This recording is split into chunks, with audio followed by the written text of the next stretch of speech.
Fox 7 News. This is Good Day Austin. Hi, everybody. 5 o'clock on your Tuesday morning. You know, a minute ago, Zach said, let's go with 98 degrees for a high today, as if it's a suggestion. So this is an area where we can have a little round table. I say we go significantly lower. Does it work like that? I'm going to say 78. Oh, let's go. wow. Wouldn't that be nice? See, Lauren knows how to negotiate. She goes big. Hopefully that's about a month away. That'd be middle. nice with one of the stronger fronts. Boy, that would be. Oh, Let's just get to the 80s first. First things Okay. first. Baby First things steps first. to the Yes, cool yes. down and And to that- get closer to fall. And we're starting to see that. Later down it's in the road. the future. Just a few It's days happening. out. We're not talking about weeks away, maybe a few days out. So if you can just get past the next few afternoons, nice little treat for you. Zach, thank you very much. Well, topping our news this hour, one man is dead after being shot by police in Northeast Austin. Fox 7's Nick Spinetto joins us live from the scene with the latest on that investigation. Morning, Nick. Good morning to you, Dave. Yeah. An Austin police officer nearly was shot by a suspect during a foot chase late last week. It was because of a gun malfunction and the officer's quick decision to use a taser that his life was likely saved. Police say 20-year-old Andrew Jones' suspected actions on Friday involved 3 different police departments: a stolen gun from Pflugerville, a stolen car from College Station, and then this attempted capital murder of the officer in Austin. The whole thing started when Jones led APD officer Matthew Murphy on a car chase that reached speeds of about 100 miles per hour in a 50-mile-an-hour zone. He drove through red lights and into oncoming lanes of traffic before crashing at the entrance of the Mandalay Apartments on Tech Ridge Boulevard. That's when the foot chase began, and it was a chance slip on some wet grass that allowed the officer to see Jones had a gun in his hand. Now, Jones had outstanding felony warrants for his arrest and is already a convicted felon. He's being held on more than $1 million bond. Now, we'll update this story when dash cam video and audio from the officer's body microphone are released. It's a scene you might. Governor Perry's currently out of the country, but his attorneys are still working on his abuse of power indictments. Yesterday, his team of attorneys filed a motion to dismiss. The Travis County grand jury indicted the governor on 2 abuse of power counts last month. That indictment does not prevent him from traveling.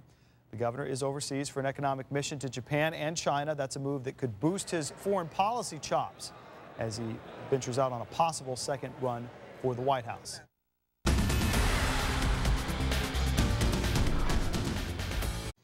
A roller coaster caught fire at Six Flags in Southern California. Take a look at this video as the park's Colossus roller coaster caught fire yesterday afternoon.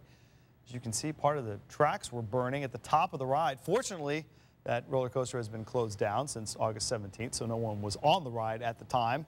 The coaster is being replaced by a newer version. The cause of the fire is still under investigation. Been on that roller coaster.